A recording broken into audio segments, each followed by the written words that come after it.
స్నేహితులారా, ఈరోజు మనం దేవదూతలు అనేటువంటి అంశం మీద 4వ భాగాన్ని ధ్యానం చేసుకోబోతా ఉన్నాం. అయితే ఈరోజు మనం ధ్యానం చేసుకోబోయేటువంటి అంశం ప్రత్యేకించి క్రొత్త నిబంధన కాలములో దేవదూతల యొక్క పరిచర్యలు అనేటువంటి అంశాన్ని మనం ధ్యానం చేయబోతా ఉన్నాం. ఇంతకు మునుపు దేవదూతలు అనేటువంటి అంశంలో పార్ట్ 3గా దేవదూతల యొక్క పాత నిబంధన పరిచర్యలను మనం ధ్యానం చేశాం. మీలో అనేక మంది చూశారు, లైక్ చేశారు. మీ అందరికి కూడా వందనాలు తెలియజేస్తున్నాను. మరి క్రొత్త నిబంధన కాలంలో దేవదూతల పరిచర్యలు అనేటువంటి ఈ యొక్క వర్తమానాన్ని కూడా మీరు మొదటి నుండి చివరి వరకు స్కిప్ చేయకుండా చూచి అనేక సంగతులు తెలుసుకోవాలని మీకు మనవి చేస్తున్నాను. అదేవిధంగా మరి మీరు గనక ఈ ఛానల్ మొట్టమొదటిసారి చూస్తున్నట్లయితే మన ఛానల్ని సబ్స్క్రైబ్ చేయండి, లైక్ చేయండి, ఈ వర్తమానాన్ని ఇతరులకు షేర్ చేయండి. ఈరోజు వర్తమాన అంశం మనము ఇంతకుముందే చెప్పుకున్నట్లుగా దేవుని యొక్క ప్రత్యేకమైన సృష్టి అయినటువంటి దేవదూతలు దేవుని యొక్క ఆజ్ఞకు లోబడి ఆయన వాక్యాన్ని నెరవేర్చే బలశూరులని, దేవుని యొక్క దూతలు దేవుని యొక్క చిత్తాన్ని నెరవేర్చే ఆయన యొక్క పరిచారకులని 103వ కీర్తన 20వ వచనం 21వ వచనం మనకు చాలా స్పష్టంగా తెలియజేస్తూ ఉండగా, దేవుని యొక్క చిత్తాన్ని, దేవుని యొక్క వాక్యాన్ని వారు పాత నిబంధన కాలంలో ఏ విధంగా నెరవేర్చారో మనము గమనించాము ఇంతకుముందు. ఈరోజు క్రొత్త నిబంధన కాలంలో కూడా దేవుని యొక్క ఆజ్ఞను ఏ విధంగా వారు నెరవేరుస్తూ ఉన్నారో, ఏ విధంగా వారు దేవుని భక్తుల పట్ల కొన్ని కార్యాలు జరిగించారో, ఏ విధంగా దేవుని యొక్క సేవకులకు వారు ఆశ్చర్యకరమైనటువంటి పనులు చేశారో మనము ఈ వర్తమానంలో చూడబోతా ఉన్నాం. మరి మీరు జాగ్రత్తగా ఆలకించాలని మనవి చేస్తూ ఉన్నాను. బైబిల్లోని క్రొత్త నిబంధనలో 27 పుస్తకాలు ఉన్న సంగతి మనకు తెలుసు. మొట్టమొదటి పుస్తకం మత్తయి సువార్త, అదేవిధంగా చిట్ట చివరి పుస్తకం ప్రకటన గ్రంథం. మత్తయి సువార్తతో మొదలుపెట్టి ప్రకటన గ్రంథం వరకు కూడా అనేక సందర్భాల్లో దేవదూతలను మనము దేవుని యొక్క చిత్తాన్ని నెరవేర్చేటువంటి ఆయన యొక్క పరిచారకులుగా మనము గమనించవచ్చు. అదేవిధంగా దేవుని కొరకు ఆశ్చర్యకార్యాలు జరిగించినటువంటి బలశూరులుగా కూడా మనము దేవదూతలను ఈ క్రొత్త నిబంధనలో కూడా మనం గమనించవచ్చండి. మొట్టమొదటిగా దేవదూతను గురించినటువంటి ప్రస్తావన క్రొత్త నిబంధన గ్రంథంలోని మొట్టమొదటి పుస్తకమైనటువంటి మత్తయి సువార్తలో 1వ అధ్యాయంలోనే మనం చూడవచ్చు. అయితే ఒక క్రోనాలాజికల్ ఆర్డర్లో కనుక మనం గమనించాలి అని అనుకుంటే, లూకా సువార్త 1వ అధ్యాయంలో మొట్టమొదటిసారిగా క్రొత్త నిబంధన కాలములో దేవుని సన్నిధిలో నిలిచేటువంటి గబ్రియేలు బాప్తిస్వం ఇచ్చేటువంటి యోహానుకు తండ్రి అయినటువంటి జకర్యాకు దేవాలయములో ప్రత్యక్షం అవ్వడం మనము చూడగలం. గబ్రియేలు దేవదూత బాప్తిస్వం ఇచ్చేటువంటి యోహాను తండ్రి జకర్యాకు ప్రత్యక్షమైనప్పుడు జకర్యా, అతని భార్య అయినటువంటి ఎలిజబెతు చాలా కాలం గడిచినటువంటి వృద్ధులుగా ఉన్నారు. వారికి సంతానం లేదు. ఎలిజబెతు గొడ్రాలుగా ఉంది. అయితే దేవుడు పంపగా ఒక సమాచారాన్ని తీసుకొని వచ్చినటువంటి గబ్రియేలు దూత జకర్యాతో త్వరలో వారికి ఒక కుమారుడు పుట్టబోతా ఉన్నాడని, ఆ పుట్టబోయేటువంటి కుమారుడు ఒక ప్రత్యేకమైనటువంటి వ్యక్తిగా దేవుని చేత అనుగ్రహించబడుతూ ఉన్నాడని, ఆ పుట్టబోయేటువంటి కుమారుడికి యోహాను అనేటువంటి పేరు పెట్టాలని, ఈ యోహాను ఏలియా యొక్క ఆత్మ శక్తియు గలవాడై రక్షకుడైన ప్రభు అయినటువంటి యేసుక్రీస్తు వారికి ముందుగా ఆయన త్రోవలను సరళం చేసేటువంటి వాడుగా జీవిస్తాడని గబ్రియేలు దేవదూత జకర్యాకు వెల్లడి చేయడం జరిగింది. అనగా మొట్టమొదటిగా క్రొత్త నిబంధనలో దేవదూతల యొక్క ప్రస్తావనను మనం గమనించినప్పుడు బాప్తిస్వం ఇచ్చేటువంటి యోహాను యొక్క పుట్టుకను గూర్చి యోహాను తండ్రి అయినటువంటి జకర్యాకు తెలియజేసేటువంటి ఆ కార్యాన్ని వార్తాహరుడైనటువంటి గబ్రియేలు నెరవేర్చినట్లుగా మనం చూస్తాం. ఇది మొదటిసారి దేవదూతల యొక్క ప్రత్యక్షత క్రొత్త నిబంధనలో.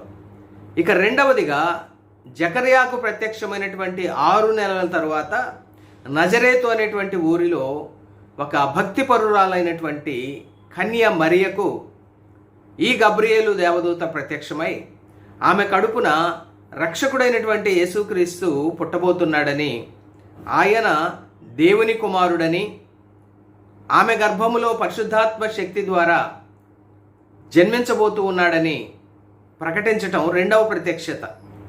ఇక మూడవదిగా మరియమ్మ యోసేపు అనేటువంటి ఒక యవనస్తుడికి భార్యగా ప్రదానం చేయబడి ఉంటుండగా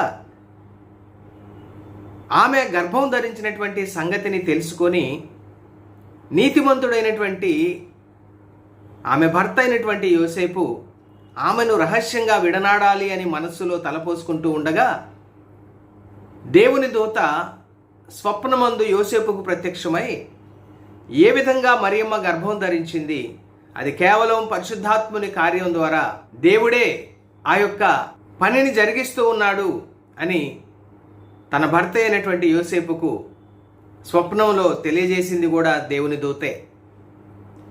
ఆ విధంగా దేవుని చేత సత్యం గ్రహించినటువంటి యోసేపు మరియమ్మ గారిని విడనాడకుండా ఆమెను తన భార్యగా చేర్చుకొని ఆమె ప్రభు అయినటువంటి యేసుక్రీస్తు వారిని కనే పర్యంతం కూడా ఒక భర్తగా ఆమెకు దూరంగా ఉన్నట్లు లేఖనాలు మనకు తెలియజేస్తూ ఉన్నాయి.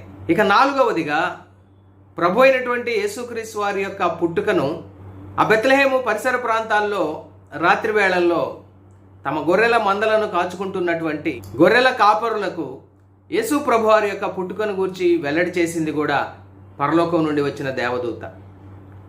వారిని చూచి ఆ దేవదూత ప్రకటించింది ఏంటంటే, ఇదిగో భయపడకుడి, ప్రజలందరికీ కలగబోవు మహా సంతోషకరమైన సువర్తమానము నేను మీకు తెలియజేస్తూ ఉన్నాను. నేడు దావీదు పట్టణమందు రక్షకుడు మీ కొరకు పుట్టి ఉన్నాడు, ఆయన ప్రభు అయిన క్రీస్తు అని దేవదూత ఆ గొర్రెల కాపరులకు ప్రకటించడం జరిగింది. అంటే యేసు ప్రభు వారి యొక్క పుట్టుకను గూర్చి, ఆ రక్షకుని యొక్క జన్మను గూర్చి ప్రకటించింది కూడా దేవదూతే. ఆ తర్వాత వెంటనే ఈ రక్షకుని గూర్చినటువంటి జన్మను గూర్చినటువంటి వార్త ప్రకటించినటువంటి దేవదూతతో పాటు పరలోక సైన్య సమూహం కూడా చేరి వారు సర్వోన్నతమైన స్థలములలో దేవునికి మహిమయు ఆయనకిష్టులైన మనుషులకు భూమి మీద సమాధానము అని ప్రకటిస్తూ దేవునికి స్తోత్రగానాలు చేసినటువంటి అద్భుత దృశ్యాన్ని కూడా మనం అక్కడ చూస్తాం. చూడండి, ప్రభు అయినటువంటి యేసుక్రీస్తు వారి యొక్క జన్మను గురించి ఆయన జన్మించకముందే ఆయన తల్లి అయినటువంటి మరియమ్మ గారికి, అదేవిధంగా తండ్రి అయినటువంటి యోసేపు గారికి తెలియజేసింది దేవదూతే. ఆయన పుట్టిన తర్వాత ప్రభు అయిన యేసుక్రీస్తు వారు బెత్లెహేములో ఆ పశువుల శాలలో జన్మించిన తర్వాత ఆ జన్మను గూర్చినటువంటి సమాచారాన్ని కూడా ప్రకటించింది దేవదూతలు. ప్రభు జన్మించిన కారణాన్ని బట్టి ఆ దేవాది దేవుణ్ణి స్తుతించింది కూడా మొదటిగా దేవదూతలే అని మనం చూస్తూ ఉన్నాం. ఇక ఆరవదిగా యేసు ప్రభు యూదుల రాజుగా జన్మించాడు అన్న సంగతిని తూర్పు దేశం నుండి వచ్చినటువంటి జ్ఞానుల ద్వారా తెలుసుకొని ఆ శిశువు అయినటువంటి యేసును సంహరించాలని చెప్పి అప్పటి యూదయ రాజైనటువంటి హేరోదు ప్రయత్నాలు చేస్తూ ఉండగా అతని బారి నుండి శిశువును కాపాడమని మరియమ్మ భర్త అయినటువంటి యోసేపుకు తెలియపరిచింది కూడా దేవదూతే. ఈ విషయాన్ని మనం మత్తయి సువార్త 2వ అధ్యాయం 13-14 వచనాల్లో మనం చూడగలం. ఆ దేవదూత యోసేపుతో చెప్పింది ఏంటంటే, హేరోదు ఆ శిశువును చంపటానికి వెతుకుతున్నాడు కాబట్టి నీవు శిశువును తల్లిని తోడుకొని ఐగుప్తునకు పారిపోయి నేను నీతో చెప్పు వరకు అక్కడనే అనగా ఐగుప్తులోనే ఉండమని చెప్పి యోసేపును హెచ్చరించింది దేవదూత అని మనం చూస్తూ ఉన్నాం. దేవదూత హెచ్చరించిన ప్రకారం ఆ రాత్రికి రాత్రే యోసేపు తన భార్య అయినటువంటి మరియమ్మను ఆమె శిశువు అయినటువంటి యేసయ్యను తీసుకొని ఐగుప్తుకు వెళ్ళిపోవడం జరిగింది. ఆ తరువాత యేసును చంపాలని వెతికినటువంటి హేరోదు చనిపోగా అతడు చనిపోయిన సంగతి స్వప్నమందు దేవుడే యోసేపుకు తెలియచేసి అతన్ని తిరిగి యూదా దేశానికి రప్పించగా, మరి హేరోదు కుమారుడైనటువంటి అర్కెలాయు ఆ యూదా దేశాన్ని పరిపాలిస్తున్నాడన్న సంగతి తెలుసుకొని యోసేపు యూదయ దేశానికి వెళ్ళటానికి భయపడి గలిలయ దేశంలోని నజరేతు అనేటువంటి ఊరికి వెళ్ళి అక్కడ కుటుంబంగా నివసించడం జరిగింది. ఆ కారణాన్ని బట్టి యేసు ప్రభువారు బాల్యమంతా కూడా నజరేతులోనే గడిచింది. యేసయ్య నజరేయుడని పిలువబడతాడని ప్రవక్తలు చెప్పినటువంటి ప్రవచనం కూడా నెరవేరడం మనం చూస్తాం. ఇక 7వదిగా ప్రభు అయినటువంటి యేసుక్రీస్తు వారు తన 30వ ఏట యోర్దాను నదిలో బాప్తిస్వం ఇచ్చేటువంటి యోహాను ద్వారా బాప్తిస్వం తీసుకొని ఒడ్డుకు వచ్చిన తర్వాత ఆయన పరిశుద్ధాత్మ ద్వారా అరణ్యములోకి కొనిపోబడతాడు. ఆ అరణ్యములో ప్రభు అయినటువంటి యేసుక్రీస్తు వారు 40 దినాలు కఠినమైనటువంటి ఉపవాసం. ఆయన ఏం తినలేదు ఆ 40 దినాల పాటు, ఏం త్రాగలేదు ఆ 40 దినాల పాటు. ఈ 40 దినాలు కూడా ఆయన ఉపవాస ప్రార్థనలు చేస్తూ ఉండగా 40 దినాలు ముగిసిన వెంటనే యేసు ప్రభువారు మిక్కిలి ఆకలి కొన్నాడు. ఎందుకంటే యేసు ప్రభువారు దేవుని కుమారుడు, తానే దేవుడైనప్పటికీ కూడా మనలాంటి మానవుడిగా ఈ భూమి మీదకి శరీరధారిగా వచ్చాడు. మనలాంటి శరీరాన్నే ఆయన ధరించుకున్నాడు. కానీ యేసు ప్రభువారికి మనకి తేడా ఏంటంటే మనము జన్మ ద్వారా పాపులం, మన జీవితంలో మనం చేస్తున్న క్రియలను బట్టి కూడా పాపులం. కానీ ప్రభు అయినటువంటి యేసుక్రీస్తు వారు పరిశుద్ధాత్మ శక్తి ద్వారా జన్మించాడు, కన్యక మాత్రమే జన్మించాడు. కాబట్టి ఆయన జన్మలో పాపం లేదు, యేసయ్య జన్మ పాపం లేనివాడు. అదేవిధంగా యేసు ప్రభువారు 33.5 సంవత్సరాలు ఈ భూమి మీద జీవించాడు. ఆ 33.5 సంవత్సరాల జీవితంలో కూడా ప్రభు అయిన యేసుక్రీస్తు వారు ఏనాడు పాపం చేయలేదు. కానీ ఆయన మనలాంటి శరీరంలోనే ఉన్నప్పటికీ మన శరీరానికి ఎలాంటి శోధనలు వస్తాయో ఆ శోధనలన్నీ ఆయన శరీరానికి వచ్చినప్పటికీ కూడా ఆయన పాపము చేయలేదు, పాపము లేనివాడుగా ఉన్నాడు. జన్మ పాపం లేదు యేసయ్యలో, క్రియాపాపం లేదు యేసయ్యలో. కాబట్టి యేసయ్య పవిత్రుడు, నిర్దోషి, నిష్కల్మషుడు, పాపుల్లో చేరక ప్రత్యేకంగా ఉన్నటువంటి వాడు. అయినప్పటికీ కూడా మనలాంటి శరీరంలో ఉన్నాడు. కాబట్టి ఆయన 40 దినాల ఉపవాసం తర్వాత మిక్కిలి ఆకలి కొన్నాడు. ఆకలి కొన్న ఆ సందర్భాన్ని దేవునికి శత్రువు, సర్వమానవులందరికీ శత్రువు, ప్రభు అయినటువంటి యేసుక్రీస్తు వారికి కూడా శత్రువు అయినటువంటి సాతాను యేసు ప్రభువాన్ని శోధించడానికి వచ్చాడు. 3 రకాలైనటువంటి శోధనల ద్వారా యేసు ప్రభువాన్ని శోధించాడు. శరీరాశ, ఎందుకు ఆయన ఆకలి కొని ఉన్నాడు. ఆ ఆకలి కొని ఉన్నటువంటి సమయంలో యేసు ప్రభువారిని అక్కడున్నటువంటి రాళ్లను రొట్టెలుగా చేసుకొని తినమని శోధించాడు.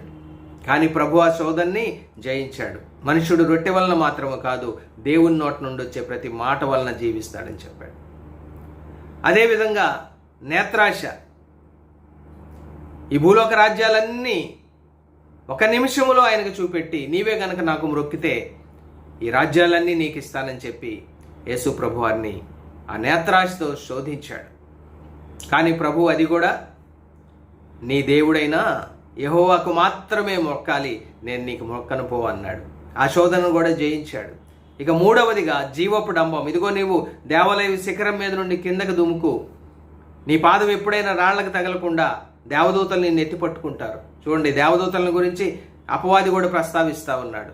ఎందుకంటే ఒకప్పుడు తాను కూడా దేవదూతే, ఈ అపవాది కూడా తమంతా కూడా దేవదూతలందరూ కూడా తనతో కలుపుకొని ఆ దేవుని యొక్క, ఆ ప్రభు అయిన యేసుక్రీస్తు వారి యొక్క సేవకులన్న సంగతి అతనికి గుర్తుంది. కాబట్టి నీ పక్షాన ఉన్నటువంటి దేవదూతలు నువ్వు క్రింద పడకుండా నిన్ను ఎత్తి పట్టుకుంటారని చెప్పేసి యేసు ప్రభు వారిని ప్రేరేపిస్తూ ఉన్నాడు. జీవపు డంబం. కానీ ప్రభు ఆ యొక్క శోధనను కూడా యేసయ్య త్రిప్పికొట్టాడు. అపవాది యేసయ్యను విడిచి పారిపోయాడు. యేసు ప్రభువారు దేవునికి లొంగి, దేవునికి లోబడి వాక్యానుసారంగా అపవాదిని ఎదిరించాడు. కాబట్టి అపవాది కలిగించిన ఈ 3 రకాల శోధనల మీద గొప్ప విజయాన్ని యేసు ప్రభువారు పొందుకున్నారు. అప్పుడు ఆయన శరీరంలో ఉన్నాడు కాబట్టి మిక్కిలి అలసిపోయినటువంటి పరిస్థితిలో ఆకలితో ఉన్నాడు, దప్పికతో ఉన్నాడు, శరీరం అంతా అలసిపోయి ఉంది. అలాంటి సందర్భంలో దేవదూతలు వచ్చి యేసయ్యకు పరిచర్యలు చేశారని చెప్పి మత్తయి భక్తుడు రాశాడు. ఈ విషయాన్ని మత్తయి సువార్త 4వ అధ్యాయం 11వ వచనంలో మనం చూడొచ్చు. అక్కడ ఏమని రాశాడంటే మత్తయి గారు, ఇదిగో దేవదూతలు వచ్చి ఆయనకు అనగా యేసయ్యకు పరిచర్య చేశారు. అంటే ఈ 7వదిగా 40 దినాల ఉపవాసంలో అలసిపోయినటువంటి యేసయ్యకు దేవదూతలు వచ్చి పరిచర్య చేశారండి. అంత మాత్రమే కాదు, యేసయ్య జీవితంలో మరొక సందర్భంలో కూడా దేవదూతలు వచ్చి ఆయనకు పరిచర్య చేసినట్టుగా లూకా భక్తుడు రాశాడు. యేసు ప్రభువారు తాను అప్పగింపబడినటువంటి రాత్రి యెరూషలేములోని మేడగదిలో చిట్ట చివరి పస్కాను ఆచరించిన తర్వాత తన శిష్యులతో పాటు కిద్రోను వాగు దాటి ఒలివ కొండ మీద ఉన్నటువంటి గెస్సెమ అనేటువంటి వనానికి వెళ్ళినటువంటి సందర్భంలో ఆయన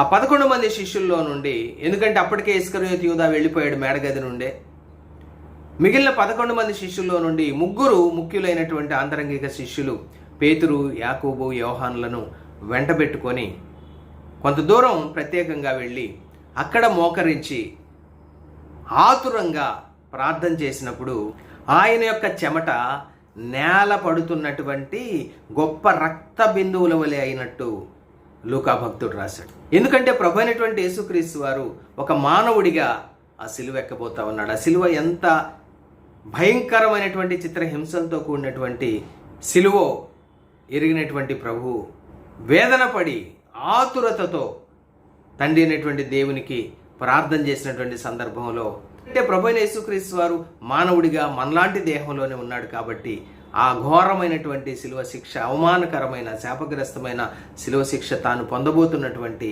ఆ యొక్క విషయాలను ఆలోచించి వేదన పడి ఆతురతతో ప్రార్థించినప్పుడు ఆయన యొక్క చెమట నేల పడుతున్నటువంటి గొప్ప రక్త బిందువుల వలె అయినాయి.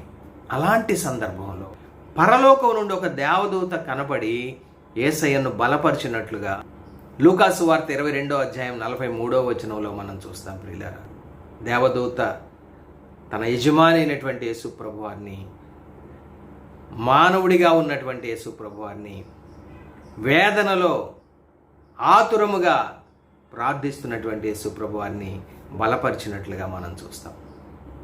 ఇక 9వదిగా ప్రభు అయినటువంటి యేసుక్రీస్తు వారు సర్వ మానవాళి కొరకు యెరూషలేములోని గొల్గొతా పర్వతం మీద ఆ కల్వరి అనేటువంటి ప్రదేశంలో వేయబడినటువంటి సిలువకు తన్ను తానే అప్పగించుకొని అర్పించుకొని సర్వ మానవాళి కొరకు సిలువలో బలియాగమై తన పవిత్ర రక్తధారలు కడబొట్టు వరకు చిందించి సిలువలో చనిపోయి 3వ దినాన పునరుద్ధానుడై లేచిన తర్వాత ప్రభు అయినటువంటి యేసుక్రీస్తు వారి యొక్క సమాధికి అడ్డంగా ఉన్నటువంటి ఆ రాయిని పొర్లించింది దేవదూతలే, పరలోకం నుండి వచ్చిన దేవదూతలు.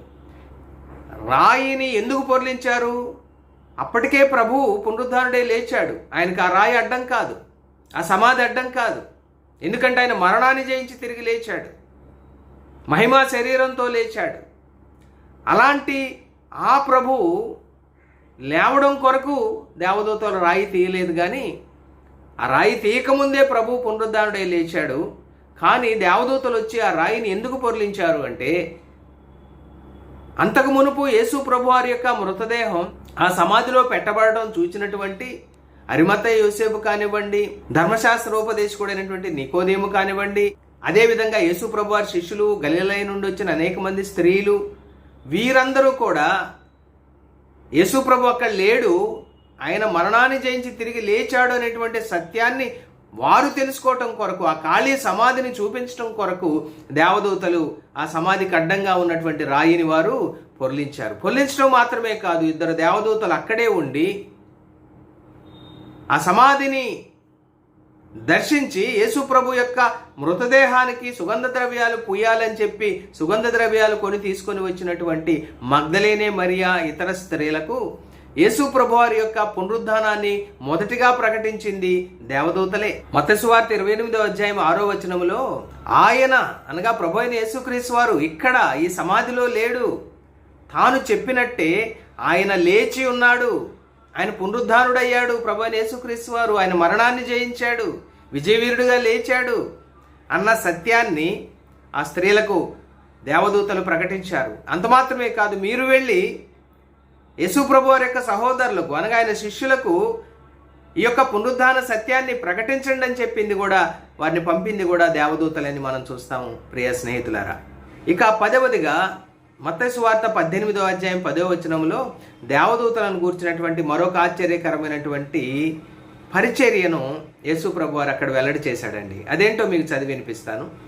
ఈ చిన్నవారిలో ఒకనినైనను మీరు తృణీకరించకుండా చూచుకొనుడి. అప్పుడు ఆయన చుట్టూ చిన్నపిల్లలు ఉన్నారు. ఈ చిన్నవారిలో ఒక్కడిని కూడా మీరు తృణీకరించకుండా చూచుకోండి. కారణం ఏంటంటే వీరి దూతలు, అంటే అక్కడ అనేక మంది చిన్న బిడ్డలు ఉన్నారు. వీరి దూతలు పరలోకమందున్న నా తండ్రి ముఖమును, చూడండి జాగ్రత్తగా వినండి, వీరి దూతలు పరలోకమందున్న నా తండ్రి ముఖమును పరలోకమందు ఎల్లప్పుడూ చూచుచూ ఉందురు అన్నాడు. అంటే దీని అర్థం ఏంటంటే ఈ చిన్న బిడ్డలను కాపాడేటువంటి పరిచర్యలు వీరి దూతలు, ఆ చిన్న బిడ్డల యొక్క దూతలు, వారిని కాపాడే పరిచర్యలో ఉన్నటువంటి దూతలు అని మనం అర్థం చేసుకోవాలి ప్రియ స్నేహితులారా. అంటే చిన్న బిడ్డలను కాపాడేటువంటి పరిచర్యలో కూడా దేవదూతలు ఉన్నట్లుగా మనం ఈ వాక్యాన్ని బట్టి గ్రహించగలుగుతా ఉన్నాం. ఇక 11వదిగా, ఈ భూమి మీద పాపులైనటువంటి మనుషులు వారు ఎవరైనా సరే ప్రభు అయినటువంటి యేసుక్రీస్తు వారు పాపుల రక్షకుడని, లోక రక్షకుడని గుర్తెరిగి యేసు ప్రభువాన్ని నమ్ముకొని రక్షించబడితే, మారు మనసు పొందితే పరలోకంలో దేవదూతలు సంతోషిస్తారని లూకా సువార్త 15వ అధ్యాయం 10వ వచనంలో మనం చూస్తాం. అంటే మానవులు మారు మనసు పొంది యేసు ప్రభువుని నమ్ముకొని రక్షణ పొందటం అనేది దేవుని యొక్క సేవకులైనటువంటి పరిశుద్ధ దూతలకు సంతోషాన్ని కలిగిస్తుంది అని మనం తెలుసుకోగలుగుతా ఉన్నాం. ఇక 12వదిగా, ప్రభు అయినటువంటి యేసుక్రీస్తు వారు సర్వమానవాళి కొరకు శిలువ బలియాగం చేసి చనిపోయి పునరుద్ధరణై లేచి 40వ దినాన పరలోకానికి వెళ్ళిన తర్వాత 10 రోజులకు పరలోకం నుండి ప్రభు అయినటువంటి యేసుక్రీస్తు వారు పరిశుద్ధాత్ముడిని పంపగా, ఆ పెంతెకోస్తు దినాన యెరూషలేములో మేడగదిలో ఉన్నటువంటి సుమారుగా 120 మంది సహోదరుల మీద, యేసు ప్రభు వారి యొక్క శిష్యులైనటువంటి అపోస్తలుల మీద పరిశుద్ధాత్ముడు దిగగా అగ్ని జ్వాలల వలె రాలగా వారందరూ కూడా పరిశుద్ధాత్మతో నింపబడిన వారై సువార్త ప్రకటించారు. ముఖ్యంగా పేతురు గారి యొక్క ప్రసంగం, ఆయన ప్రకటించినటువంటి సువార్తను మనం అపోస్తుల కార్యం గ్రంథం 2వ అధ్యాయంలో మనం చూడొచ్చు. ఆ దినాన 3000 మంది యేసు ప్రభువుని నమ్ముకొని రక్షించబడ్డారు, బాప్తిసం తీసుకున్నారు, సంఘంలో చేర్చబడ్డారు. ఇక అది మొదలుకొని అపోస్తలులు ధైర్యముగా యెరూషలేము పరిసర ప్రాంతాలన్నింటిలో కూడా సువార్త ప్రకటిస్తుండగా, ఇది ఏమాత్రం నచ్చనటువంటి ప్రధాన యాజకులు, దేవాలయపు అధికారులు, పెద్దలు అపోస్తలులను పట్టుకొని యెరూషలేములో చెరసాలలో బంధిస్తే, ఆ చెరసాల నుండి ఒక దేవుని దూత పేతురుని ఇతర అపోస్తలుని విడిపించినటువంటి ఆశ్చర్యకరమైనటువంటి సంగతిని లూకా భక్తుడు అపోస్తుల కార్యం గ్రంథం 5వ అధ్యాయం 17, 18, 19 వచనాలు. ప్రధాన యాజకుడును అతనితో ఉన్న వారందరూ అనగా సద్దూకయ్యుల తెగవారు లేచి మత్సరముతో నిండుకొని అపోస్తలులను బలాత్కారముగా పట్టుకొని పట్టణపు చెరసాలలో ఉంచిరి. అయితే చూడండి, అపోస్తలులు చెరసాలలో ఉంచబడ్డారు. అయితే ప్రభువు దూత రాత్రివేళ చెరసాల తలుపులు తీసి, చూడండి ఎంత ఆశ్చర్యకరమైన సంగతి, చెరసాలంటే ఎంత పటిష్టమైనటువంటి భద్రత ఉంటుందో మనందరికీ తెలుసు. కానీ దేవదూత, పరలోకం నుండి దేవుని చేత పంపబడినటువంటి దేవదూత ఆ చెరసాల తలుపులు తీసి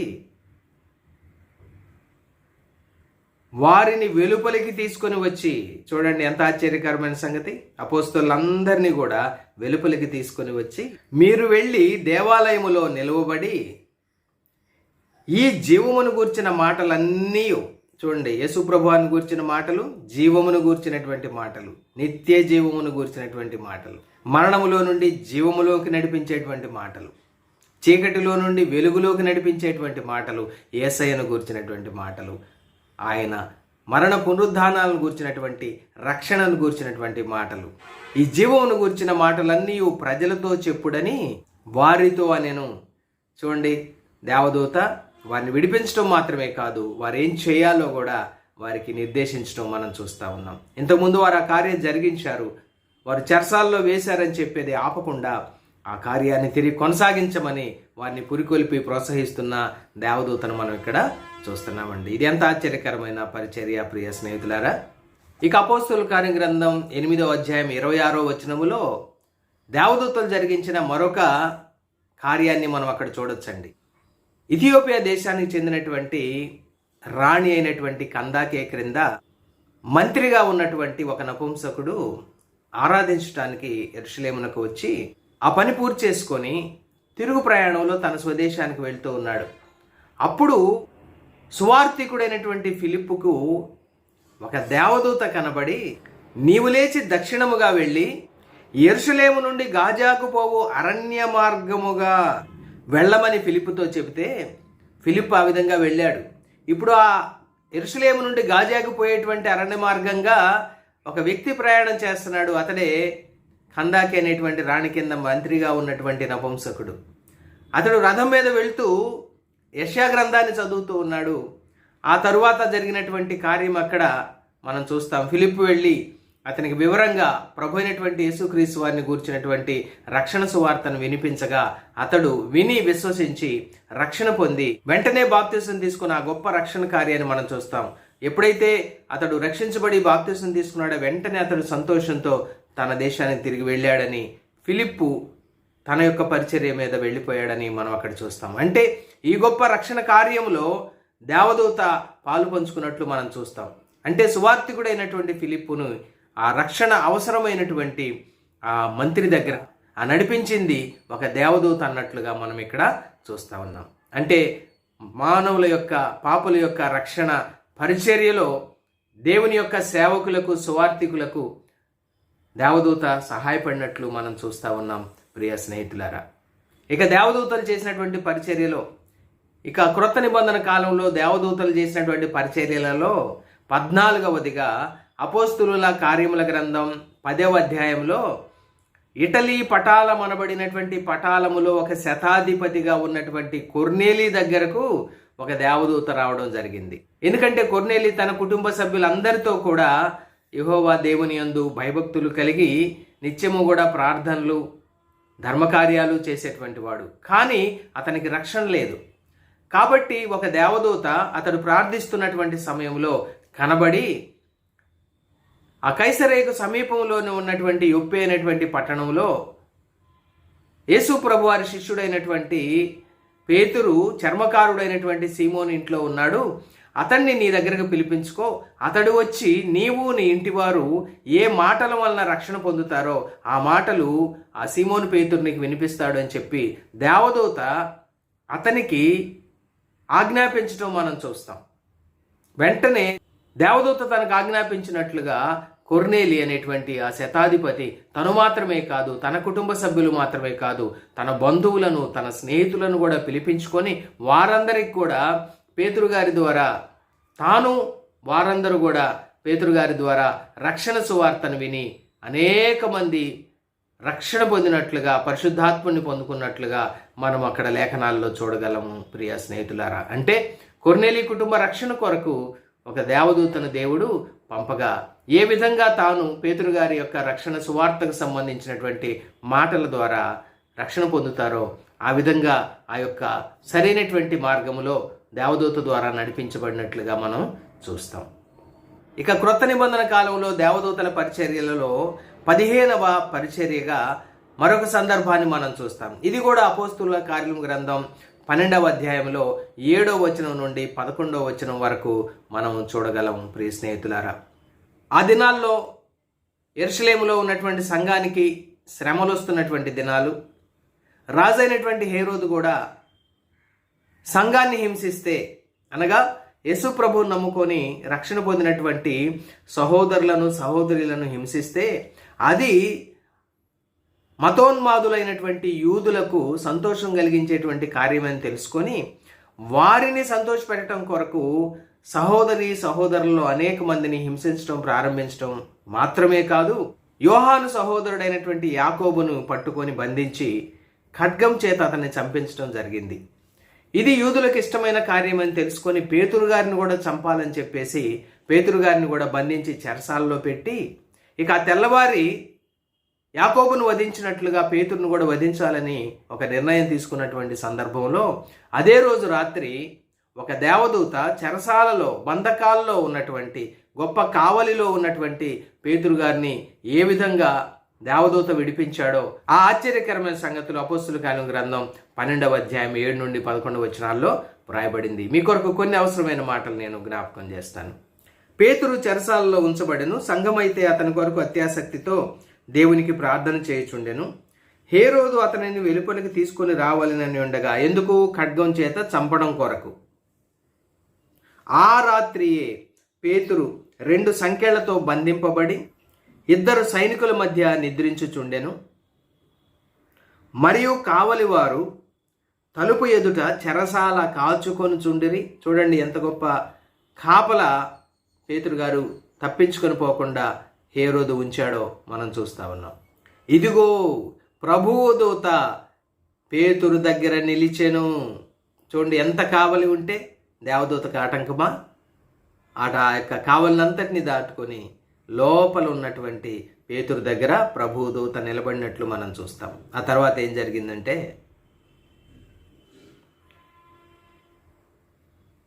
అతడుండిన గదిలో వెలుగు ప్రకాశించాను. చూడండి ఆ వెలుగు మయమైనటువంటి ఆ దేవదూత రాగా ఆ గదిలో వెలుగు ప్రకాశించింది. దూత పేతురు ప్రక్కను తట్టి, ఎందుకు? అంత బంధకాల్లో కూడా పేతురు చక్కగా నిద్రపోతా ఉన్నాడు. ఎందుకు? భక్తుల యొక్క అనుభవం ఏంటి? బ్రతుకుడు అయితే క్రీస్తు కొరకు, చావు అయితే లాభం అనుకునేటువంటి అనుభవంలో ఉన్నటువంటి యేసు ప్రభు వారి యొక్క శిష్యులు వారు చక్కగా నిద్రపోతున్నాడు. తెల్లవారి మరణం ఉందని తెలిసినా నిద్రపోతున్నాడు. అప్పుడు ఆ దూత నిద్రపోతున్న పేతురు ప్రక్కన తట్టి అతన్ని త్వరగా లెమ్మని చెప్పి అతన్ని లేపగానే వెంటనే అతని చేతులకు ఉన్నటువంటి సంకెళ్ళు ఊడిపడ్డాయి. అప్పుడు ఆ దూత పేతురుతో, నువ్వు నీ నడుము కట్టుకొని నీ చెప్పులు వేసుకో.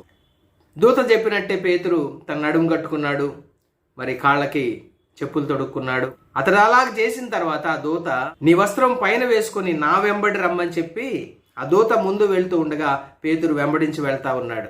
అయితే పేతురు అనుకుంటున్నాడు ఇదంతా కూడా ఏదో కలలో జరుగుతుంది అనుకున్నాడు, కానీ నిజంగా ఆ యొక్క ఆశ్చర్యకార్యం తనకు జరుగుతుందన్న సంగతి గ్రహించలేకపోయాడు. అదొక కళ అనుకున్నాడు.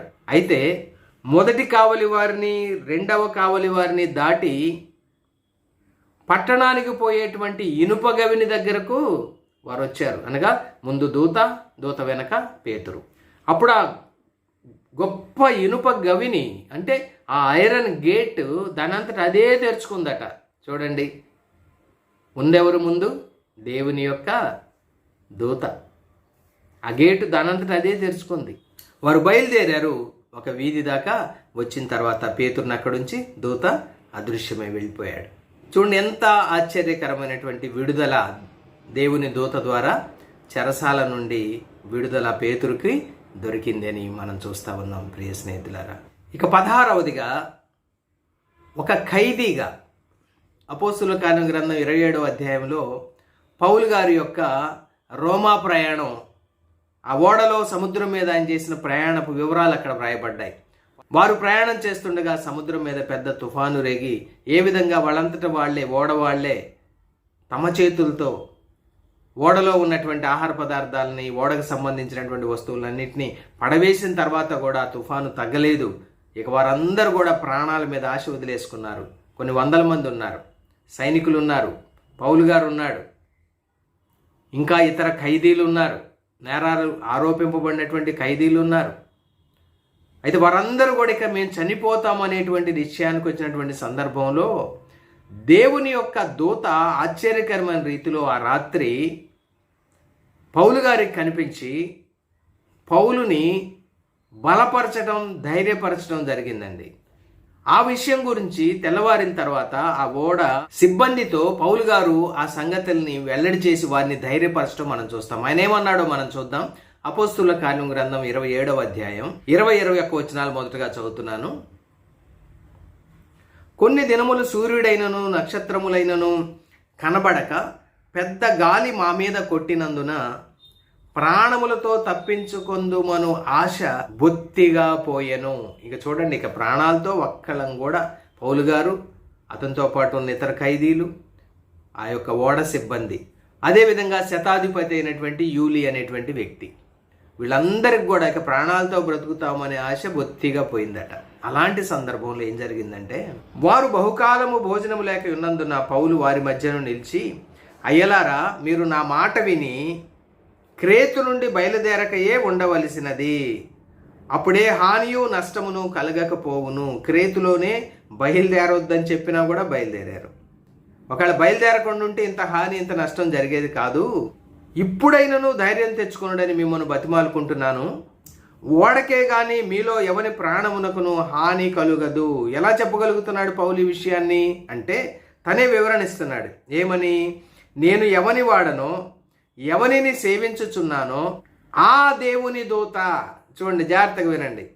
నేను ఎవరి వాడనో అంటే ప్రభు అయిన యేసుక్రీస్తు వారికి చెందినవాడు. ఆయన యేసయ్య నమ్ముకొని రక్షణ పొందాడు. యేసయ్య తన స్వరక్తంతో ఆయన్ని విమోచించాడు, ఆయన కొన్నాడు. ఇప్పుడు పౌలు యేసయ్యకి చెందినవాడు. నమ్మిన ప్రతివారు కూడా, యేసు ప్రభు నమ్ముకొని రక్షణ పొందిన ప్రతివారు కూడా యేసయ్యకి చెందినవారు. ఆయన వెల ఇచ్చి వారిని కొనుక్కున్నాడు, మనల్ని కొనుక్కున్నాడు. మనం ఆయనకు చెందినవారం, పౌలు ఆయనకు చెందినవాడు. కాబట్టి ఆ యేసు ప్రభు వారి యొక్క దూత. నేను ఎవరి వాడనో, ఎవరిని సేవించుచున్నాను. అవునండి, యేసు ప్రభువుని నమ్ముకొని రక్షణ పొంది ఆయన్ని సేవిస్తున్నటువంటి పౌలు, అదేవిధంగా మనము ఆ దేవుని దూత. గడిచిన రాత్రి నా యొద్ద నిలిచి, పౌలా, భయపడకుము, నీవు కైసరు ఎదుట నిలవవలసి ఉన్నది. ఇదిగో నీతో కూడా ఓడలో ప్రయాణమైపోతున్న వారిని అందరినీ దేవుడు నీకు అనుగ్రహించి ఉన్నాడని నాతో చెప్పాను. చూడండి, పౌలును బట్టి ఆ మరణాపాయం నుండి ప్రతి ఒక్కరిని తప్పించి పౌలుకి దేవుడు అనుగ్రహించినట్లుగా దేవుని దూత వెల్లడి చేయడం మనం చూస్తూ ఉన్నాం. చూడండి, ప్రాణాపాయంలో ఉన్న అపోస్తలుని బలపరిచినటువంటి దేవుని దూత పరిచర్యని మనం ఇక్కడ చూస్తున్నాం. అంత మాత్రమే కాదు, జరగబోయే విషయంలో కూడా ఏ విధంగా పౌలుని ధైర్యపరుస్తున్నాడో ఆ దేవుని దూత మనం చూద్దాం. నీవు కైసరు ఎదుట నిలవవలసి ఉన్నది. చూడండి, తర్వాత 25వ వచనం, కాబట్టి అయ్యలారా, ధైర్యము తెచ్చుకొనుడి, నాతో దూత చెప్పిన ప్రకారము జరుగునని నేను దేవుని నమ్ముచున్నాను. చూడండి, దూతను కాదు నమ్మింది. ఆ దూత ఎవరి దూత? యేసుప్రభు వారి దూత. యేసుప్రభు వారు పంపగా వచ్చిన దూత, యేసుప్రభు ప్రతినిధిగా వచ్చిన దూత, యేసుప్రభు వారి యొక్క మాటలు వారితో చెప్పినటువంటి యేసుప్రభు వారి యొక్క దూత. కాబట్టి ఆ దూత చెప్పిన ప్రకారం జరుగుద్దని చెప్పి నేను దేవుణ్ణి నమ్ముతున్నానని చెప్పి పౌలు గారు తన యొక్క విశ్వాసాన్ని బయలుపరుచుకున్నాడు. ఆ విధంగా మరి మరణాపాయములో ఉన్న ఆ ప్రజలందరినీ కూడా కాపాడటానికి దేవుడు తన దూతను వినియోగించినట్లుగా మనం అక్కడ చూస్తున్నాము. ప్రియ స్నేహితులారా, ఇక 17వదిగా మనం గమనిస్తే, బైబిల్ గ్రంథంలోని చిట్ట చివరి పుస్తకమైనటువంటి ప్రకటన గ్రంథంలో మొట్టమొదటి అధ్యాయం మొట్టమొదటి వచనంలోనే ఒక ఆశ్చర్యకరమైనటువంటి మాట ఉంది. అది మీకు చదివి వినిపిస్తాను. దేవదూతను గూర్చి, యేసుక్రీస్తు తన దాసులకు కనుపరుచుటకు దేవుడు ఆయనకు అనుగ్రహించిన ప్రత్యక్షత. చూడండి, యేసు ప్రభు వారి యొక్క దాసుల కంటే మనందరికీ కూడా, యేసు ప్రభు నమ్ముకున్న ప్రతి ఒక్కరికి కూడా కనపరచడం కోసం దేవుడు యేసు ప్రభు వారికి ప్రత్యక్షతను అనుగ్రహించాడు. ఈ ప్రకటన గ్రంథంలోని సంగతులను ఆయన అంటే ఆ ప్రభు అయిన యేసుక్రీస్తు వారు తన దూత ద్వారా వర్తమానం పంపి, చూడండి, తన దూత ద్వారా వర్తమానము పంపి తన దాసుడైన యోహానుకు వాటిని సూచించెను. చూసారా, 4 వ్యక్తులు ఇక్కడ కనపడుతున్నారు. భవిష్యత్తులో జరగబోయేటువంటి సంభవాల గ్రంథమే ప్రకటన గ్రంథం. యుగాంతము వరకు రాబోతున్న నూతన ఆకాశము, నూతన భూమి, నూతన యెరూషలేము వరకు కూడా జరగబోతున్న సంగతులన్నిటినీ కూడా దేవుడు తన కుమారుడైన దేవుడైన యేసు ప్రభు వారికి ప్రత్యక్షపరచగా, ఎందుకు యేసు ప్రభు వారికి ప్రత్యక్షపరిచాడు? యేసు ప్రభు తన దాసులకు ప్రత్యక్షపరచడం కోసం. ఏ విధంగా యేసు ప్రభు వారు ప్రకటన గ్రంథంలోని ప్రత్యక్షతలను తన దాసులకు ప్రత్యక్షపరిచాడు అంటే, ఒక దూతను యోహాను దగ్గరకు పంపి ఆ దూత ద్వారా జరగబోయేటువంటి సంభవాలన్నీ యోహానుకు తెలియజేశాడు, యోహానుకి చూపించాడు. అంటే ప్రకటన గ్రంథంలోని ఈ సంభవాలన్నీ వ్రాయబడటానికి ఒక దూతను ప్రభు అయిన యేసుక్రీస్తు వారు వినియోగించుకున్నాడు అని మనం చూడొచ్చు. కాబట్టి ప్రియ స్నేహితులారా, ఈ సంగతులన్నీ కూడా యోహానుకు వెల్లడి చేసింది కూడా ఒక దేవదూత. ఈ సంగతులు వెల్లడి చేయడం కొరకు యేసు ప్రభు వారు ఒక దేవదూతను వినియోగించినట్లుగా మనం చూస్తున్నాం. ఇక ప్రకటన గ్రంథంలో వ్రాయబడినటువంటి సంగతుల్లో సంఘం ఎత్తబడిన తర్వాత ప్రభువైన యేసుక్రీస్తు వారు తన వధువు సంఘాన్ని పరలోకానికి తీసుకొని వెళ్ళిన తర్వాత ఈ భూమి మీద 7 సంవత్సరాలు శ్రమల కాలం ఉందని చెప్పి అనేక లేఖనాలు మనకు వెల్లడి చేస్తూ ఉన్నాయి. ఆ శ్రమల కాలంలో సంభవించేటువంటి శ్రమలు ఎలా ఉండబోతున్నాయి, ఏ విధంగా సంభవిస్తాయి అనేది ప్రకటన గ్రంథంలో 4వ అధ్యాయం మొదలుకొని 18వ అధ్యాయం వరకు చాలా వివరంగా వ్రాయబడింది. ఈ శ్రమల కాలంలో 3 రకాలైనటువంటి తీర్పులు భూమి మీద తీర్చబడతాయని, ఆ తీర్పుల ద్వారా శ్రమలు వస్తాయని వ్రాయబడింది. ముఖ్యంగా ఈ తీర్పులన్నీ కూడా భూమి మీద కుమ్మరించింది దేవదూతలని మనం లేఖనాల్లో ప్రకటన గ్రంథంలో చాలా స్పష్టంగా చూడవచ్చు. అంటే 7 ఏళ్ల శ్రమల కాలంలో ఈ భూమి మీద శ్రమలు, ఈ భూమి మీద తీర్పులు కుమ్మరించింది అనగా జరిగించింది దేవదూతులని మనం చూస్తాం. ప్రియ స్నేహితులారా, ఏ విధంగా అయితే పాత నిబంధనలో పాపంతో నిండిపోయినటువంటి సొదొమ గొమొర్రా పట్టణాల మీద దేవుని యొక్క తీర్పుని అమలు చేయడానికి, ఆ పట్టణాలను నాశనం చేయడానికి 2 దేవదూతలు పరలోకం నుండి వచ్చి ఆ యొక్క తీర్పును అమలు చేశారో, అదేవిధంగా ఈ క్రొత్త నిబంధన కాలంలో కూడా భవిష్యత్తులో ఆ 7 ఏళ్ల శ్రమల కాలంలో ఈ భూమి మీద కుమ్మరించబడబోయేటువంటి దేవుని ఉగ్రత అంతా కూడా నెరవేర్చేది దేవదూతలని మనం చూడగలం. ప్రియ స్నేహితులారా, అదేవిధంగా మరొక ఆశ్చర్యకరమైన సంగతి, ఒక దేవదూతను దేవుడు సువార్త పరిచర్యకు ఉపయోగించుకున్నట్లుగా మనం చూస్తాము. ఒక్కసారి ఆ లేఖనాన్ని మనం చూద్దాం. ప్రకటన గ్రంథం 14వ అధ్యాయం 6-7 వచనాల్లో 7 ఏళ్ల శ్రమల కాలం మధ్యలో సువార్త ప్రకటించినటువంటి ఒక దేవదూతను మనం చూస్తామండి. నేటి కాలంలో, ఈ సంఘ కాలంలో అయితే సువార్త ప్రకటించేటువంటి బాధ్యత, సువార్త అనగా ప్రభు అయినటువంటి యేసుక్రీస్తు వారి యొక్క మరణ పునరుద్ధానాల ద్వారా సిద్ధపరచబడినటువంటి రక్షణను గూర్చినటువంటి వార్త ప్రకటించేటువంటి బాధ్యత యేసు ప్రభు నమ్ముకున్నటువంటి విశ్వాసులకు యేసు ప్రభు వారు అప్పగించాడు. ఈ కృపాకాలములో, ఈ సంఘకాలములో సువార్త ప్రకటించే బాధ్యత దేవదూతలకు అప్పగించబడలా, కేవలం యేసు ప్రభువుని నమ్ముకున్న మనలాంటి వారికి అప్పగించబడింది. యేసయ్య నమ్ముకొని రక్షణ పొందిన ప్రతి విశ్వాసి మీద ఈ భారం ఉంచబడింది. అయితే రేపు 7 ఏళ్ల శ్రమల కాల మధ్య భాగంలో, ఆ 3.5 సంవత్సరాల కాలంలో పరలోకము నుండి వచ్చినటువంటి ఒక దేవదూత ఏ విధంగా సువార్త ప్రకటించాడో ఆ లేఖనాల్లో మీకు చదివి వినిపిస్తాను, జాగ్రత్తగా వినండి. ప్రకటన గ్రంథం 14వ అధ్యాయం 6-7 వచనాలు. అప్పుడు మరి ఒక దూతను చూచితిని. అతడు భూనివాసులకు అనగా ప్రతి జనమునకు, ప్రతి వంశమునకు, ఆయా భాషలు మాటలాడు వారికి, ప్రతి ప్రజకు ప్రకటించున్నట్లు నిత్య సువార్త తీసుకొని ఆకాశ మధ్యమున ఎగురుచుండెను. అతడు అనగా ఆ దేవదూత, మీరు దేవునికి భయపడి ఆయనను మహిమపరచుడి, ఆయన తీర్పు తీర్చు గడియ వచ్చెను కనుక ఆకాశమును, భూమిని, సముద్రమును, జలధారలను కలుగజేసిన వానికే నమస్కారము చేయుడని గొప్ప స్వరముతో చెప్పెను. ప్రియ స్నేహితులారా, ఎంత ఆశ్చర్యకరమైన సంగతి అండి. ఒక దేవదూత ఆకాశములో ఎగురుతూ భూప్రజలందరికీ కూడా ఒకే సమయంలో సువార్త ప్రకటించినట్లుగా మనం చూస్తున్నాం. అక్కడ వ్రాయబడింది భూనివాసులకు. ఆ కాలములో, ఆ 7 ఏళ్ల శ్రమల కాలంలో భూమి మీద సజీవులుగా నివసిస్తున్నటువంటి ప్రతి మనిషికి కూడా, అంటే భూనివాసులందరికీ కూడా, ప్రతి జనం అంటే ఎన్ని రకాలైనటువంటి మరి ప్రజలు ఈ భూమి మీద నివాసం చేస్తున్నారో మనందరికీ తెలుసు.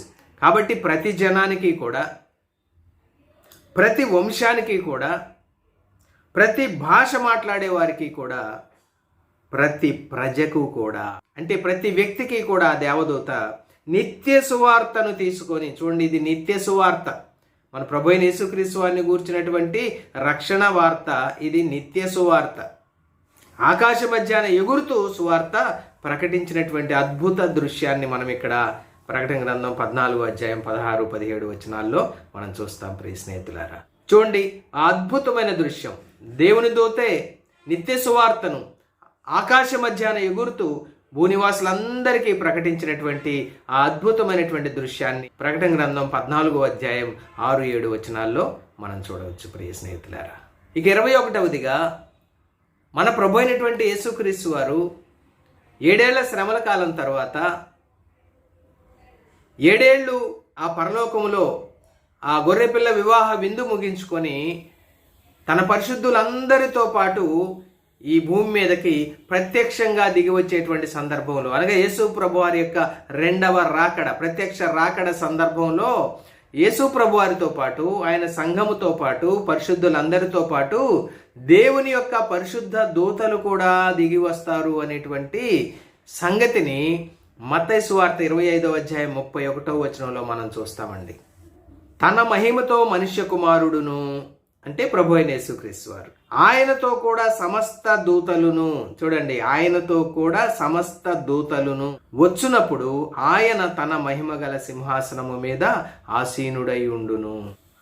చూడండి, దేవదూతలకు దేవుడిచ్చినటువంటి ప్రాధాన్యత, నమ్మకమైన పరిశుద్ధమైనటువంటి సమస్త దూతలు కూడా యేసు ప్రభు వారి యొక్క రెండవ రాకడలో ఆయనతో పాటు ఉంటారు అనేది మనం చూస్తా ఉన్నాం. ఇక దేవదూతలకు అప్పగించబడినటువంటి మరొక పరిచర్యను 22వదిగా మనము లూకాసు వార్త 16వ అధ్యాయం 22వ వచనంలో మనం చూస్తామండి. ఆ లూకాసు వార్త 16వ అధ్యాయంలో మనకి ఒక ధనవంతుడు, ఒక పేదవాడైనటువంటి లాజరు కనబడతారు. ఒక దినాన పేదవాడైనటువంటి లాజరు, అతడు విశ్వాసి అని అక్కడ లేఖనాలను బట్టి మనం అర్థం చేసుకోవచ్చు. ఆ విశ్వాసి, రక్షించబడిన వ్యక్తి అయినటువంటి లాజరు చనిపోయినప్పుడు అతనిని పరదైసుకు తీసుకుని వెళ్ళటానికి దేవదూతలు వచ్చినట్లు మనం చూస్తామండి. ఎంత ఆశ్చర్యకరమైన సంగతి ఇది అండి. లూకాసు వార్త 16వ అధ్యాయం 22వ వచనం చదువుతున్నాను, జాగ్రత్తగా వినండి. ఆ దరిద్రుడు, అనగా లాజరు, చనిపోయి దేవదూతల చేత, చూడండి, ఆ దరిద్రుడు చనిపోయి దేవదూతల చేత అబ్రహాము రొమ్మున ఆనుకొనుటకు కొనిపోబడెను. చూడండి, యేసుప్రభు నమ్ముకొని రక్షించబడినటువంటి విశ్వాసులకు వారు చనిపోయిన తర్వాత కూడా దేవుడు ఎంత ఆధిక్యత ఇస్తా ఉన్నాడో. రక్షించబడిన వారు అయినప్పటికీ కూడా వారు చనిపోయిన తర్వాత వారి మంటి దేహం ఈ భూమి మీదే ఉంటుంది, కానీ వారి యొక్క ఆత్మను దేవుని దగ్గరికి తీసుకొని వెళ్ళటానికి దేవదూతలు వస్తారు అని మనం చూస్తా ఉన్నాం. అంటే విశ్వాసుల యొక్క ఆత్మలను పరదైసుకు తీసుకొని వెళ్ళటానికి దేవదూతలు వచ్చి వారిని పరదైసుకు తీసుకొని వెళ్ళినట్లుగా ఈ లేఖనాల ద్వారా మనకు స్పష్టంగా అర్థమవుతా ఉంది ప్రియ స్నేహితులారా. ఎందుకంటే అదే సమయంలో ధనవంతుడు ఈ లోకంలో ధనధాన్యాలతో, వెండి బంగారాలతో, అధికారముతో, భోగభాగ్యాలతో తొలతూగినటువంటి ధనవంతుడు, అతడు అవిశ్వాసి, రక్షణ లేనటువంటి వ్యక్తి. అతడు చనిపోతే అతన్ని తీసుకెళ్ళటానికి, అతని ఆత్మను తీసుకెళ్ళటానికి ఎవరు రాలేదు. అతనంతటా అతడే పాతాళానికి దిగిపోయాడు. వెంటనే అగ్నిజ్వాలల్లో యాతన పడతా ఉన్నాడు. కానీ విశ్వాసి అయినటువంటి లాజరు చనిపోతే అతని ఆత్మను తీసుకువెళ్ళటానికి దేవుని యొక్క పరిశుద్ధ దూతలు దిగి వచ్చి భూమి మీద నుండి పరదైసుకి అతని ఆత్మను తీసుకొని పోయినట్లుగా, అంటే ఆ లాజరును తీసుకొని పోయినట్లుగా లేఖనాలు వ్రాయబడ్డం ఎంత సంతోషకరమైనటువంటి సంగతిని మనకి వెల్లడి చేస్తూ ఉన్నాయి ప్రియ స్నేహితులారా. ఇక 23వ పరిచర్యగా ఈ యుగ సమాప్తిలో మత్తయి సువార్త 13వ అధ్యాయం 39-41 వచనాల్లో వ్రాయబడినట్లుగా ఈ యుగ సమాప్తిలో కూడా దేవుడు కొన్ని పరిచర్యల కొరకు దేవదూతలను వినియోగించినట్లుగా మనం చూస్తాం. ఆ పరిచర్య ఏంటో మనం ఆ లేఖనాలు చదివి తెలుసుకుందాం. మత్తయి సువార్త 13వ అధ్యాయం 37-41 వచనాలు చదువుతున్నాను, జాగ్రత్తగా వినండి. అందుకాయన ఇట్లనెను, మంచి విత్తనము విత్తువాడు మనుష్య కుమారుడు, పొలము లోకము, మంచి విత్తనములు రాజ్య సంబంధులు, గురుగులు దుష్టుని సంబంధులు.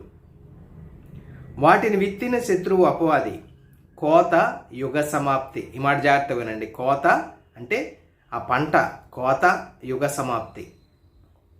కోత కోయువారు దేవదూతలు. ఈ మాట జాగ్రత్తగా వినండి. కోత కోసేవారు ఎవరు? రేపు దేవదూతలు. గురుగులు ఎలాగూ కూర్చబడి అగ్నిలో కాల్చివేయబడునో అలాగే యుగ సమాప్తి యందు జరుగును. యుగ సమాప్తిలో జరగబోయేటువంటి సంగతులలో, ఆ కాలములో, ఆ పనుల్లో దేవుడు తన దేవదూతలను ఏ విధంగా ఎలాంటి పనికి వినియోగించుకోబోతున్నాడో మనం చూస్తున్నాం. కోత కొయ్యడానికి దేవదూతల్ని వినియోగించబోతున్నాడు. ఆ కోత ఏంటి ఇప్పుడే మనం చూస్తున్నాం కదా. గురుగులు ఎలాగూ కూర్చబడి అగ్నిలో కాల్చివేయబడును అలాగే యుగ సమాప్తి యందు జరుగును. మనుష్య కుమారుడు తన దూతలను పంపును. చూడండి, ఆ కోత కొయ్యటానికి దూతలను పంపుతాడు యేసయ్య. వారు ఆయన రాజ్యములో నుండి ఆటంకములకు సకలమైన వాటిని, దుర్నీతి పరులను సమకూర్చి అగ్నిగుండములో పడవేయుదురు. వీళ్ళారా చూడండి, ఈ కోత కోసే పని అంటే దుష్టులు అగ్నిగుండానికి నడిపించబడేటువంటి, అగ్నిగుండంలో పడవేయబడడానికి దేవదూతల్ని ప్రభువైన యేసుక్రీస్తు వారు వినియోగించుకున్నట్లుగా మనం ఇక్కడ చూస్తూ ఉన్నాం. అక్కడ ఏడ్పును పండ్లు కొరుకుటయును ఉండును. అంటే యుగ సమాప్తిలో జరిగేటువంటి ఆ నీతిమంతులను దుష్టులను వేరు చేసేటువంటి ఆ పరిచర్యలో దేవుడు తన దేవదూతలను వినియోగించుకోబోతా ఉన్నాడు. ఇక 24వదిగా యేసు ప్రభువారి యొక్క రెండవ రాకడ సందర్భం అనగా ప్రత్యక్ష రాకడలో ఆయన తన సంఘముతో పరిశుద్ధ దూతలతో ఈ భూమి మీదకి వచ్చేటువంటి ఆ కాలములో, ఆ సమయములో దేవుడు ఈ భూమి అంతటా కూడా చెదరి ఉన్నటువంటి ఇశ్రాయేలీయులను సమకూర్చటానికి కూడా దేవదూతలను వినియోగించబోతున్నాడు అనేది మనం మత్తయి సువార్త 24వ అధ్యాయం 30-31 వచనాల్లో మనం చూడవచ్చు. జాగ్రత్తగా లేఖనాలని వినండి. అప్పుడు మనుష్య కుమారుని సూచన ఆకాశమందు కనబడును. అప్పుడు మనుష్య కుమారుడు మేఘారూఢుడై వచ్చుట చూచి భూమి మీదనున్న సకల గోత్రముల వారు రొమ్ము కొట్టుకొందురు. యేసు ప్రభువారి యొక్క ప్రత్యక్ష రాకడ. 7 ఏళ్ల శ్రమల కాలం ముగిసిన వెంటనే యేసు ప్రభువారు ప్రత్యక్షంగా ఈ భూమి మీదకి దిగి వస్తాడు. అప్పుడు జరగబోయే సంభవం ఇది. మరియు ఆయన గొప్ప బూరతో తన దూతలను పంపును. చూడండి, మళ్ళా ఇక్కడ కూడా దూతలను తన పరిచర్యకి వినియోగించుకుంటున్నాడు. అప్పుడు ఆయన గొప్ప బూరతో తన దూతలను పంపును. వారు అంటే దేవుడు పంపిన ఆ దేవదూతలు ఆకాశము యొక్క ఈ చివర నుండి ఆ చివరి వరకు నలుదిక్కుల నుండి ఆయన ఏర్పరచుకుని వారిని పోగు చేతురు. చూడండి, ఎవరు ఆయన ఏర్పరచుకున్న వారు? సంఘము ఆయన ఏర్పరచుకునే వారే. ఆ సంఘం ఆల్రెడీ ఆయనతోనే ఉంది. అయితే ఎవరు ఏర్పరచుకున్న వారు అంటే ఇశ్రాయేలు ప్రజలు, ఇశ్రాయేలు జనాంగం.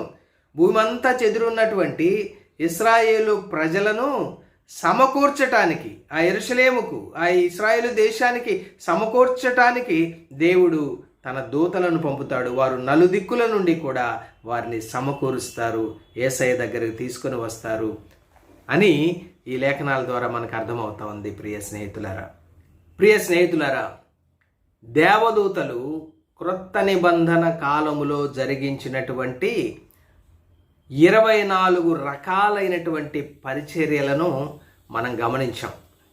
నిజంగా దేవదూతలు మనకంటే బలవంతులు.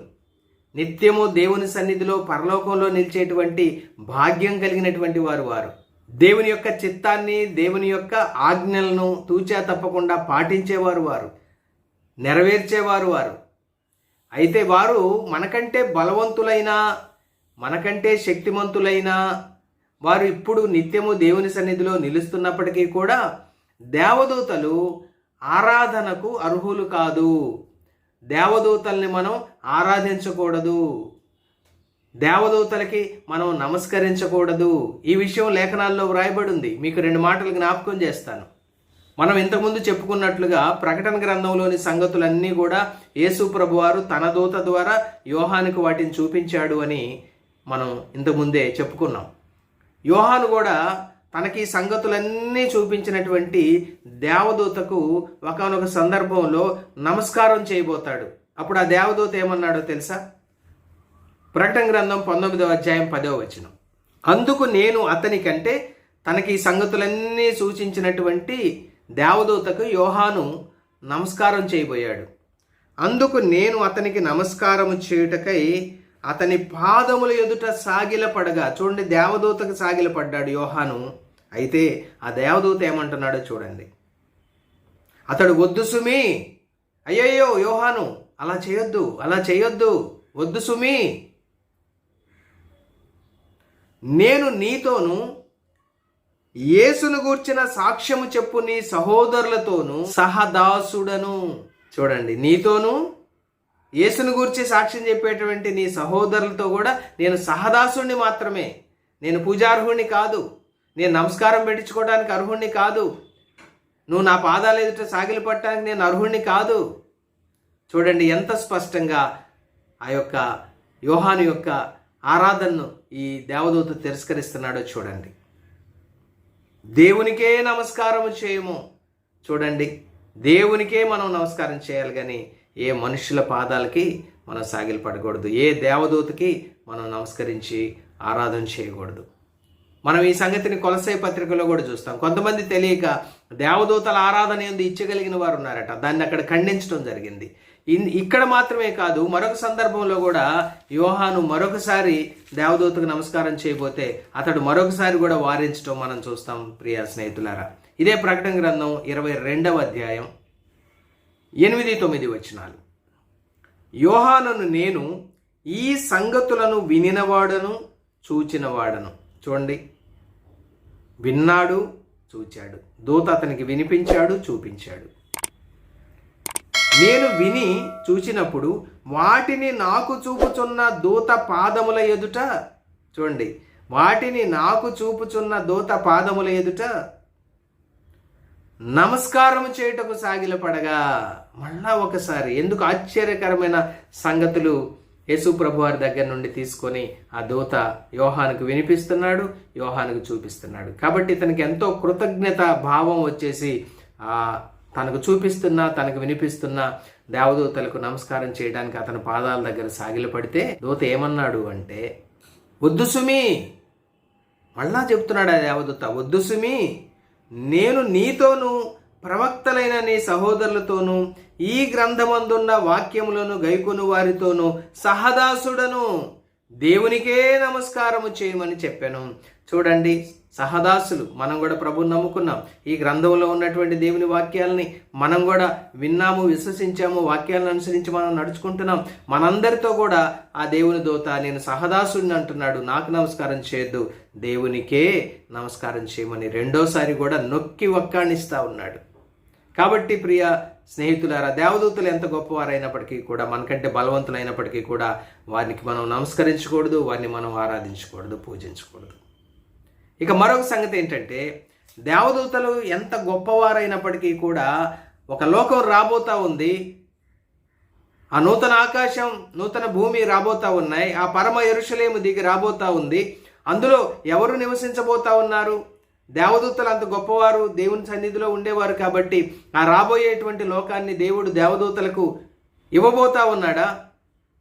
లేఖనాలు ఏం చెప్తున్నాయో చూడండి. హెబ్రీ పత్రిక 2వ అధ్యాయం 5వ వచనంలో చూడండి, పౌలు గారు ఏమంటున్నాడంటే, మనము మాటలాడుచున్న ఆ రాబో లోకమును దేవుడు తన దూతలకు లోపరచలేదు. చూడండి, దూతలు ఎంత గొప్పవారైనప్పటికీ కూడా రాబోయేటువంటి ఆ మహిమా లోకాన్ని దేవుడు దూతలకు లోపరచలేదు, కానీ యేసు ప్రభు నమ్ముకొని రక్షణ పొందినటువంటి విశ్వాసులకు ఆ రాబోయే లోకాన్ని లోపరచబోతా ఉన్నాడు. ప్రియ స్నేహితులారా, అలాగైతే విశ్వాసులమైనటువంటి మనం ఆ దేవదూతలను సృష్టించిన సృష్టికర్త అయినటువంటి యేసు ప్రభు వారిని, అదేవిధంగా మనల్ని సృష్టించిన సృష్టికర్త అయినటువంటి యేసు ప్రభు వారిని, అదేవిధంగా ఈ సమస్త విశ్వాన్ని సృష్టించిన సృష్టికర్త అయినటువంటి యేసు ప్రభు వారిని పూజించాలని, ఆయనకు మాత్రమే నమస్కారం చేయాలని ఈ దేవదూతల ద్వారా కూడా మనము హెచ్చరించబడతా ఉన్నాం. ప్రియ స్నేహితులారా, అలాగైతే ఒక విశ్వాసిగా మనదెంత గొప్ప భాగ్యం. ఎందుకంటే అంత బలవంతులైనటువంటి, శక్తివంతులైనటువంటి, పరిశుద్ధులైనటువంటి దేవుని యొక్క దూతలను యేసు ప్రభువారు నమ్ముకొని రక్షణ పొందినటువంటి విశ్వాసులకు పరిచారకులుగా దేవుడిచ్చాడండి. ఎంత గొప్ప భాగ్యం, ఎంత గొప్ప ఆధిక్యత. ఆ లేఖనాన్ని కూడా మీకు చదివినిపిస్తాను. చివరిగా ఆ లేఖనాన్ని కూడా మీకు చదివినిపిస్తాను. హెబ్రీ పత్రిక 1వ అధ్యాయం 13-14 వచనాలు. అయితే నేను నీ శత్రువులను నీ పాదములకు పాదపీఠముగా చేయు వరకు నా కుడి పార్శ్వమున కూర్చుండుము అని దూతలలో ఎవని గూర్చైనను ఎప్పుడైనను చెప్పెనా. తండ్రి అయినటువంటి దేవుడు ఒక వ్యక్తితో ఈ విధంగా చెప్తున్నాడు, నేను నీ శత్రువులను నీ పాదములకు పాదపీఠముగా చేయు వరకు నీవు నా కుడి పార్శ్వమున కూర్చుండుము. ఎవరితో?